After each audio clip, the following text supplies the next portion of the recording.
How important is it for Desmond Ridder in the locker room for the Falcons to get on a win on Sunday against the Arizona Cardinals? I'll be talking about that with Jarvis Davis of the Locked On Sports Atlanta podcast, and he's also going to get up on the pulpit and preach about the importance of improving the Falcons pass rush this offseason, all on today's Locked On Falcons.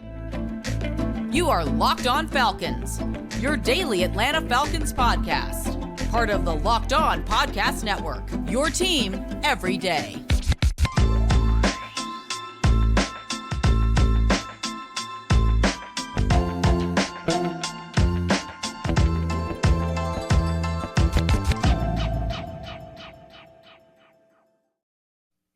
So, guys, you know me. I'm Aaron Freeman, been covering the Falcons for many years, formerly at falcfans.com, RIP. However, still going strong on this illustrious Locked On Falcons podcast. Guys, it's all part of the Locked On Sports Atlanta podcast family. And today's episode of Locked On Falcons is brought to you by BetOnline. BetOnline has you covered this season with more props, odds, lines than ever before. BetOnline is where the game starts. And guys, make sure you make Locked On Falcons your first listen each and every day. Of course, it's free and available Monday through Friday on a variety of podcast platforms, including Apple, Odyssey, Google, Spotify, YouTube. Make sure you subscribe to us on YouTube. Also, make sure you download the Locked On Sports Atlanta app on your Roku and Amazon Fire TV so that you can check out all the Locked On Sports Atlanta shows like Locked On Falcons, Locked On Hawks, Locked On Bulldogs, and so much more. So, guys, we will be joined today by Jarvis Davis of the ATL Day Ones podcast. We're going to talk about keys to victory for Week 17 against the Arizona Cardinals, talk about whether or not this is a must-win for Desmond Ridder and his status moving forward, and we'll talk a little bit about the offseason, the need for the Falcons to build up those trenches, particularly on that defensive line and that pass rush, all on today's episode. So without further ado, let's jump into that conversation right now with Jarvis Davis of the ATL Day Ones podcast, part of the Locked On Sports Atlanta podcast family, your team every day. Hey guys, I'm back with another illustrious guest, none other than Jarvis Davis, one half of the ATL Day Ones podcast, part of the Locked On Sports Atlanta podcast family, which of course you can find on all the same podcast platforms that you're currently listening or watching Locked On Falcons, including on Roku and Amazon Fire TV. Download that Locked On Sports Atlanta app for that. But Jarvis is with us here as usual to talk a little bit about this upcoming matchup between the Falcons and Arizona Cardinals, two teams that seasons did not quite go the way that they wanted them to go, but there's still a lot to play for, at least from the Falcons' perspective. Can't speak to the Cardinals. Go check out Locked On Cardinals for that perspective on what's left for them. But Jarvis, when we look at this game, you know, a lot is sort of surrounding the Falcons' quarterback situation, and I'm just curious from your perspective, you know, what is it that the Falcons are looking for in this last matchup? I think at the end, at the bottom line for, I think this what Arthur Smith is looking for is that they want to get a dub, like they want to get a win at the end of the day, because that's, you know, you have Grady Jarrett coming out, for example, at the end of the game talking about same crap, different year, you know, all that stuff. So I think for a locker room sake, for culture's sake, now, I've never been a person to think that you can gain momentum going into the next season by winning games, but I think just from a belief system standpoint, for people to kind of buy in going forward for Arthur Smith and Terry Fontenot, they need to get a win, and I think that's the thing that Arthur Smith is going to be looking for. But as far as, you know, because you need it, right? You're going against the team in the Arizona Cardinals whose pass defense is not good. Defense is not good, potentially. And they have some good players on there that you have to watch out for and account for. But overall, as a unit, this defense hasn't been good. So I think the Falcons are going to be looking forward to try to take advantage of some of those things, the shortcomings that the Arizona Cardinals defense presents. Yeah, definitely. And you talk about, you know, momentum and buy-in and culture and all that stuff, that winning helps. You know, it kind of helps you kind of buy into the idea that maybe Desmond Ridder is the Falcons starting quarterback. It feels a lot different, you know. Again, I say it doesn't sound that much different, but like 0-4 feels a lot different than 1-3 at the end of the season, or possibly 2-2. You know, Tom Brady and all that stuff. But yeah. yeah, it's 1-3. we'll see. We'll see. Yeah, we'll see. Look, yes, that's a good if way they of looking win at this week, we will be a lot more optimistic that they can possibly win next week. If they don't win this week, it's like, okay, like what are we doing here? But yeah, you know, like Yes. I'm curious for your perspective. Do you feel like this is, you know, I called it a make break game for Desmond Ridder on yesterday's episode. Do you feel like, you know, must win, whatever term you want to, how would you feel this game is for Desmond Ridder and his status moving forward? How important is this game? I think for Desmond, I think just to put some proof on paper, right? Because, you know, we talked about the development, you know, from game 1 to game 2 that we saw. We like the way he throws he's able to make on 3rd and 4th down, which is very critical to, you know, the evaluation of a quarterback as to what he can do in critical situations. We see him convert those things. You know, now whether or not the guy can hold on, the other guy on the receiving end can hold on to the football, that's a whole other conversation. You know, we'll get to that at some point, I'm sure, or not on this episode, but, you know, we got plenty of offseason to talk about that. Lots of offseason, yeah, we got a lot of offseason to talk about that guy. But I think for Desmond, though, to get a win and to get some confidence, you know, and going into that last game of the season, and then this is the first home game. You at the crib, you know, at Mercedes-Benz Stadium. It's the first time you're going to be able to, you know, drive to the stadium and get himself together and all that stuff. Go through his routine. You know, he know what it is he's like to get ready on the road. Now you're coming home. You're in front of the home stands. How many of them may show up? We don't know. We'll see that. We'll see that on Sunday, and I'll experience that because I'll be there. I'll be in the building. But I think that getting a win for Desmond, and then also trying to find some continuity or chemistry with the other guys outside of Drake London. I think Olamede's a kid because these guys at the end of the day they're playing for jobs, man, and I think that. Them guys trying to put some good tape out there. If it's not for the Falcons, definitely for their next team. Cardero Hodge, you know, Alama's kids, Demir Bird. You know, you have all these guys, man, that are vying for jobs. These guys on 1-year contracts. So I think Terry Fontenot's going to have his eye very close as to what's going on. And I think Desmond Ridder is vying for a win to validate the Falcons picking him in the 3rd round. I mean, because – as much as tunnel vision that these professional athletes have, they understand what's going on. They know the narrative. They know that Falcons fans are chomping at the bit for the Falcons to draft another quarterback in the 1st round because of wanting them to lose these last 2 games so they can potentially get a top 5 pick. They understand what's going on. They know what it is. So I think that just from a proof in the pudding standpoint, I think Desmond's trying to get this dub and continue to develop as he goes along, as Arthur puts him in certain situations. Yeah, I would agree with that. And we'll talk a little bit more with Jarvis Davis here, talking a little bit of how the Falcons can get that dub with a key to victory as we continue today's Locked On Falcons. And guys, so let's talk a little bit about something important, especially with New Year's Eve coming up. Did you know that driving high is considered driving under the influence? That's right. Driving under the influence of marijuana is against the law in every state, even in states where marijuana is legal. That means driving high could get you a DUI. And if you don't think law enforcement can tell when you're driving high, you're wrong. Your friends can tell, your coworkers can tell, even your parents can tell. Everyone can tell. So what makes you think that law enforcement officers don't know when you're driving high?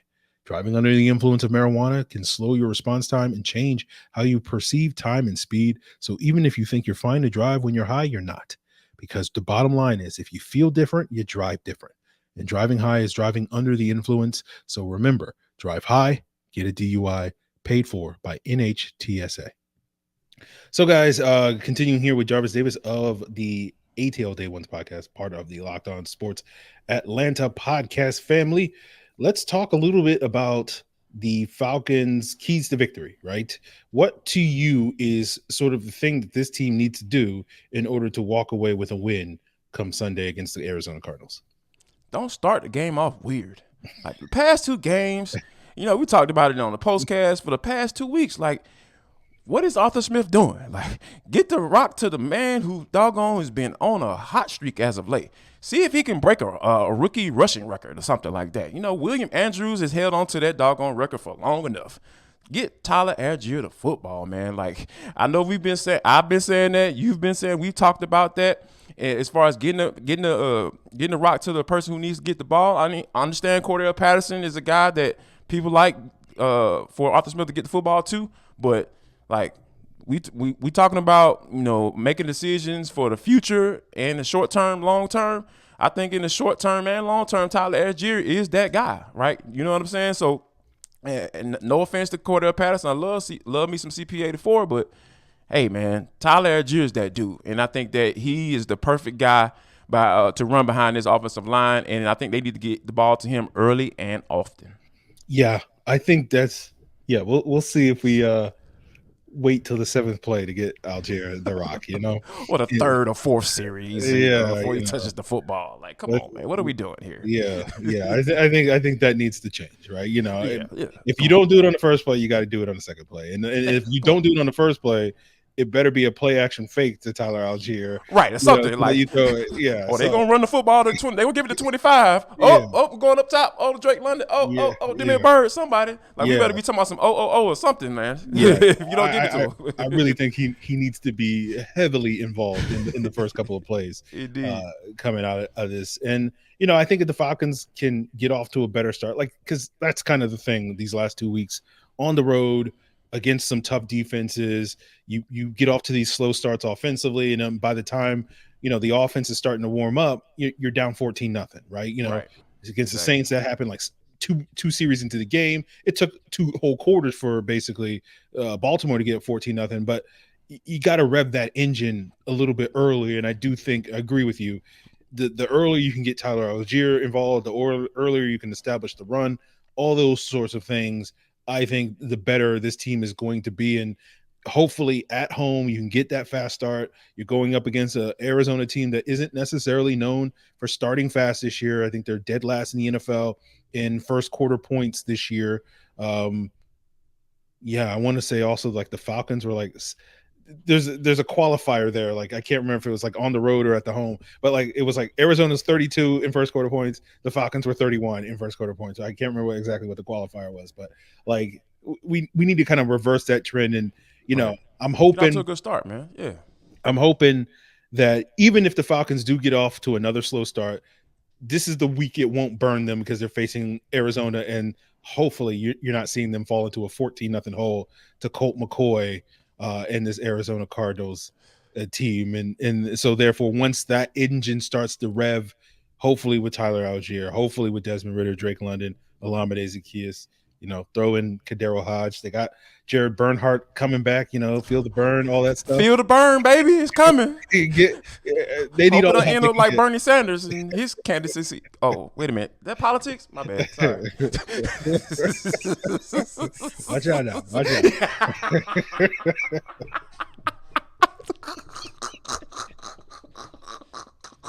Yes, Jared Bernhardt. Feel the burn. Yes. Yeah. So they got to get something going early and often. I think this is the week where we should see all that stuff come to fruition. But yeah, I think it starts, you know, tried and true. Feed the ball to Tyler Algier. I mean, please. Just. And that's the thing, man. Like when you think about, you know, keeping things simple, right? Like, I never forget when I was coming into college as a freshman. Defense coordinator, first thing he wrote on a whiteboard was KISS. Keep it simple, stupid. And when you think about it, yeah, it doesn't make sense when you initially, but when you think about it, like, just keep it simple. Like, don't be stupid. Keep it simple. And I think that's what Arthur Smith wants to do. Now, I know he's going to have the urge to just try to take advantage of that porous pass defense that the Arizona Cardinals put out there, but like, get warmed up first. Just turn around and hand it off, you know, a few times, and then, you know, see what they're throwing at you. If they start loading up the box, hey, then you take a chance and go up top. And I think that play action that you talked about on first down, that's a good thing to do. maybe do it on the second series after you've given it to Tyler Algier multiple times. You know what I'm saying? Like, so I don't have a problem with being, what's the word Arthur Smith always uses, that obvious. Like, I don't mind him being obvious to start the game off. I don't mind, because at the end of the day, you want to get your quarterback comfortable. He's gonna, like I said, he's going to be at home. Like, he's going to be at Mercedes-Benz Stadium. Like, he's going to get used to playing there if people don't run him out of town, in 2023. You know what I'm saying? Like we only got a couple of days before the new year, so, people are already trying to run the man out of town. But I think that, if Arthur Smith keeps the game plan simple, be able to get script some shot plays in there from time to time, and I think that Desmond Ridder should be able to take advantage of it. Yeah, definitely. So, you mentioned 2023 there, Jarvis. I want to talk a little bit more about your thoughts on 2023 and sort of, talk a little bit about the offseason, right? Let's do it. Falcons going to have a lot of money to spend, and just curious if, where your head's at, and sort of like, no Bijan Robinson conversations. I promise to the listeners. I think we can put that to bed for now. I had to name drop him. I had to drop the name. So just to remind you, he's still out there. But what do the Falcons? What are you hoping the Falcons to invest in? We'll get into that to wrap up today's Locked On Falcons. And guys, while there's more to come on today's Locked On Falcons, I first want to tell you about the number one source for all your sports betting needs: info, stats, news, analysis, and now podcasts. And of course, I'm talking about BetOnline.net, the number one source for all those things. And of course, they're the number one source to get the lines for this upcoming weekend's games. And of course, the Falcons are 3.5-point favorites at home against the Arizona Cardinals. So if you want to go check out that action, you can do so at BetOnline.net. If you want to go check out the action on who's going to be the next Raiders quarterback, Tom Brady is the front runner there. You can check that out at BetOnline, as well as get the odds, trends, and lines for every professional and amateur league out there. You can get it from football to basketball to soccer to esports. All that can be found at betonline.net. So head to the website today. Use your mobile device to learn more. BetOnline, where the game starts. To be honest with you, man, like, I've been going back and forth with people who've been in on YouTube comments on Locked On Sports Atlanta channel, and they've been, talking about, getting weapons and surrounding Desmond Ridder and drafting quarterbacks. Man, at the end of the day, I don't give a damn right now about what Desmond Ridder does for the future. I mean, I can go ahead and say that, because here's the thing. Based off of the last 5 years, and I'm using the last 5 years because that's the last time the Falcons made it to the playoffs, they've been one of the worst teams in rushing the passer in the league consistently. You had your defensive coordinator going on a rant about tired of sucking, right? And for the most part, they still kind of did that this year, but they were better. They showed improvement. You drafted a guy that already advocated that looks like he's going to maybe possibly be a consistent guy that can get home on third down, maybe, potentially. But I think you need more of those guys. Like, look at the guy that was dang near went on a tirade after the end of the game against in your loss to the Baltimore Ravens and Grady Jarrett. Like, he's tired of this crap. Like, he's tired of being counted on all the time to make plays up front. Give the man some help. How about Jalen Carter?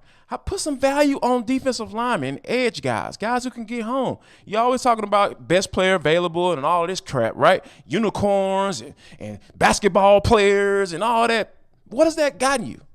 What has that gotten you? What has that theory gotten you? Because a lot of times it's a different factors that determine what's best player available. I wholeheartedly feel you can say best player available all you want. It's all about what you value. You guys are valued pass catchers, and that's it. That's what it looks like to me. That's what it is. You know what I'm saying? So my thing is value the guys on the other side of the ball who can put those doggone quarterbacks down consistently. Value those guys. Put some investment, put some draft capital in those guys. That's what my offseason would look like. Damn all the quarterback, damn CJ Stroud and all, man, I don't give a damn about that. I'm sorry. But it's just time out for sucking. Like, stop sucking and rushing the quarterback. Stop. It's time to stop. It's time. It's time to stop sucking, rushing the quarterback, man. It's getting ridiculous because we watch it each and every Sunday. Oh, the Falcons if they can get to the quarterback. Oh, the Falcons need to look at like we do this every year. Why we got to do this every year? Every year? Come on, man. What's good? Ridiculous. Amen. Amen, Jarvis. Turn to the book of doggone drafty outside edge, chapter 3, verse 12. Draft a damn edge rusher. I agree wholeheartedly. Despite I'm now I got to talk Bijan Robinson and Jordan Addison just to mess with people because you know me. Once I learn it gets under your skin, it bothers you. I'm like, okay, now I got to look, Aaron. Look, Jordan Addison is coming. It's going to be a Falcon in 2023. Yeah, I'll put money on that. You know what I'm saying? Like versus draft edge rusher number 35 in the 5th round because that's what's going to happen. Like it happens every year, man. Like this is just what we got to get used to. You know what I'm saying? Like, come on, man. Jordan Addison, welcome to Atlanta, man. Come on down here and get this check. But like, no, I agree with you, man. Because like, look, I don't know what's going to happen with the quarterback situation, but it goes back to a conversation I was having this summer, where like, in all likelihood, we'll see how this offseason plays out. But in all likelihood, you're not going to be able to count on the Falcons having a top 5, top 10 quarterback, whether it's Desmond Ridder, whether it's somebody else, at any point in the near future, right? Like, we hope, obviously the goal is to get there, but like, you're probably not going to have that elite quarterback. And it goes back to something I talked about this summer, where it's like, okay, when you look at the teams that have been successful at the highest levels, the teams that have gone to Super Bowls and been in a position to win Super Bowls when they didn't have a top 10 quarterback, you look at 2 teams that stand out in the last 5 years.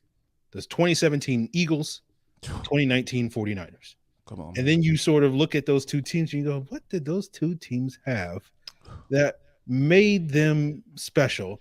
And you sit there and you go, they had elite pass rushers. And the key to that is like, if you're going to have Jimmy Garoppolo, if you're going to have Nick Foles, if you're going to have Desmond Ridder, like you cannot expect those guys on a weekly basis to go out there and outduel the Patrick Mahomes, the Tom Brady's, all those guys. So how do you take that elite quarterback that's lined up across the field from you on Sundays in January, possibly in February, and bring them down to that level?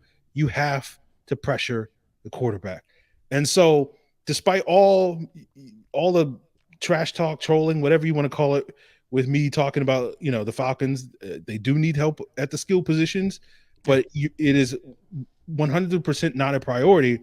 At the end of the day, they have to get better on that defensive line. We cannot let Grady Jarrett go. Like, we cannot fail Grady Jarrett in the same ways that people say we failed Matt Ryan, where we did not get him the help that he needs. Like, I don't know how many more years Grady Jarrett's going to be playing with Atlanta. We don't know. His contract is, I think, after the 2023 season. I think the way it's structured, either that or the following year, they can get out of that contract. He can, whatever. How many more prime years is Grady Jarrett going to have? You look at the Geno Atkins, the Jonathan Babineaus, those types of pass. Jarrell Casey, another one. These Grady Jarrett type of pass rushers, right? They start to lose a step around 30, 31 or so. Grady's going to be 30 next year. So, like, you're looking at maybe 1 or 2 more sort of peak years. Now, peak Grady years? Yeah. You hope for more, but, like, you don't know how many. So, it's like, to me, the biggest priority, despite all this Bijan Robinson, Jordan Addison stuff, is got to be, if we got 1 or 2 more peak years of Grady Jarrett, let's make those the best 1 or 2 years of Grady Jarrett's career, because he's going to have some help. And I really hope the Falcons, don't get it twisted, ladies and gentlemen.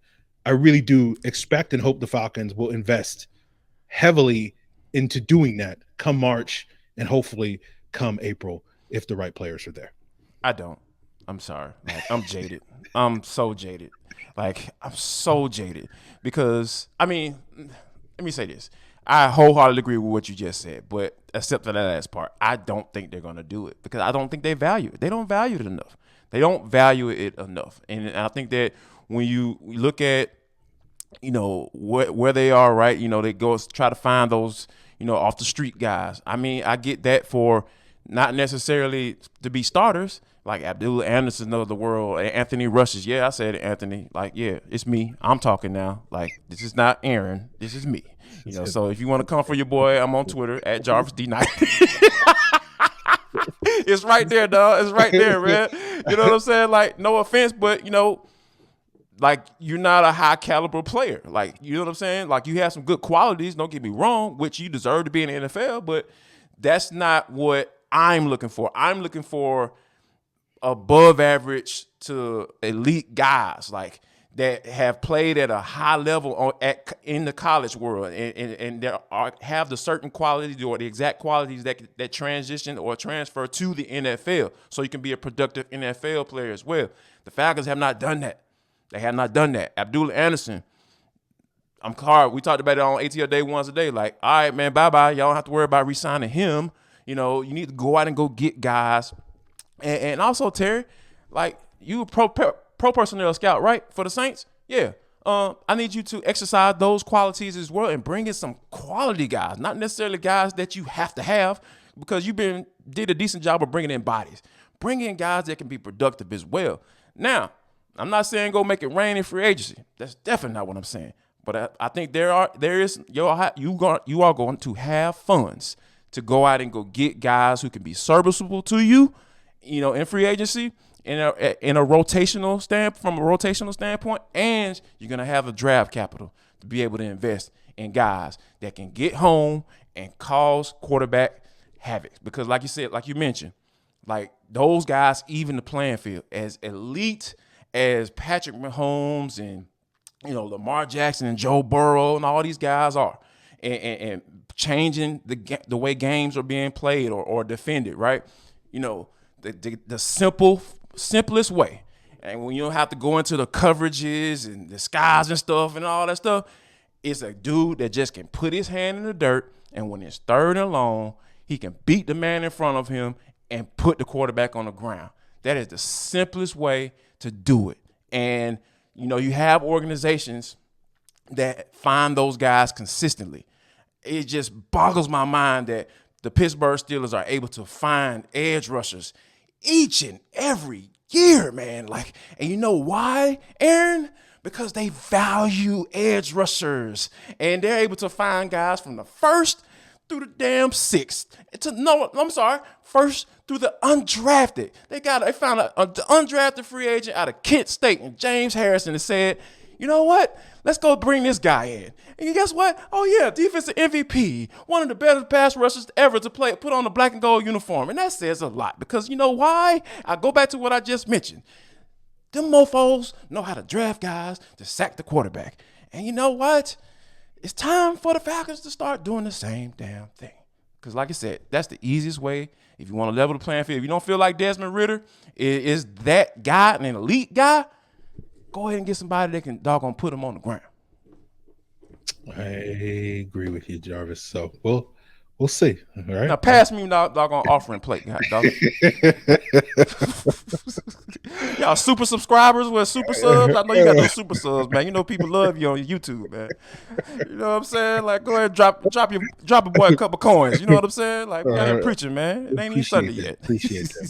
We gotta build the new pulpit, but yeah, man. We'll be talking about it. Right? Oh yeah, no doubt. Yeah, like this is just the beginning. This is just the beginning, Aaron. I promise you. We gonna have these conversations, man. It's gonna be a lot of them, man. I think that, you know, with all jokes aside, though, like I think this is the year, because when you think about it, man, like Arthur Smith, 2 losing seasons in a row. I think it's gonna be a sense of urgency. Third year, you gotta show and prove. Like all right. You know, Dan was hired, you know, coming off of, you know, some losing season and everything. Shoot, he went in his second year, went to the Super Bowl in 2016. He was hired in 15, second year. Oh, this is a good hire, Arthur Blank. Like we understand how you are as a play caller. I like Arthur Smith as a play caller.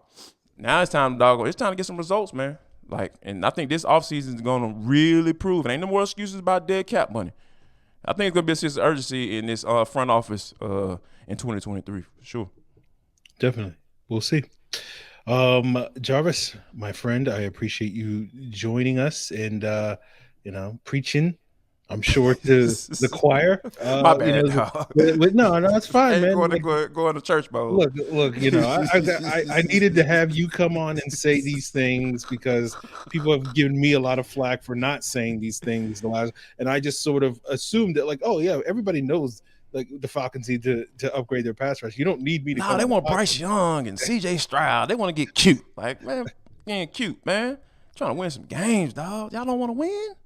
So I have you come on the pod and you say the things that the people want to hear. So we got to give the people what they want, and you delivered, my friend. Let the people know what is coming for them. As we wrap up 2022 overall at the Locked On Sports Atlanta podcast feed. No doubt, man. Well, tomorrow we had a very, very special guest on ATL Day One's Randy McMichael, former Georgia Bulldog. They probably cussed me for saying that. Damn good dog. Randy McMichael's going to join the show tomorrow with Tanisha and I to preview Georgia versus Ohio State, and he's going to talk some Falcons as well. You know the questions I have for him. I already got them scripted in my head about what's going down for the Falcons against the Arizona Cardinals. So, yeah, he's going to join us. And so, you guys, make sure you check us out on Locked On Sports Atlanta at Locked On ATL on Twitter. And you can follow me at JarvisD90. There you Anthony go. Rush, don't be trying to slide in my DMs, bro. Okay. About the life, dog. You see, I got the all black on. I'm ready. You know what I'm saying? I got my black Air Force Ones in the back, dog. Let's go. I don't want no smoke, Anthony. I don't want no smoke. I've been working out, dog, so I'm feeling myself, man. You know what I'm saying? I don't know if you noticed. I've been working out. I'm feeling myself. Like, you know what I'm saying? I'm feeling real good, man. You know, I was practicing on the boxing bag the other day, man. I don't know, man. You know, we get to fight or whatever, dog. I'm 40, man. Like, I'm willing to take an L, man. You know what I'm saying? If I take an L, I take an L, dog. Like, but you gonna feel me, though.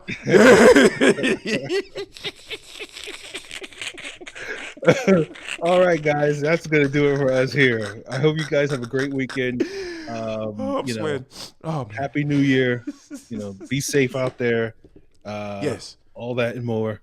So yeah, that'll do it. We'll be back on Sunday for a Locked On Falcons postcast on the Locked On Sports Atlanta YouTube channel. Make sure you subscribe, hit that bell so that you know when we go live immediately after that final whistle.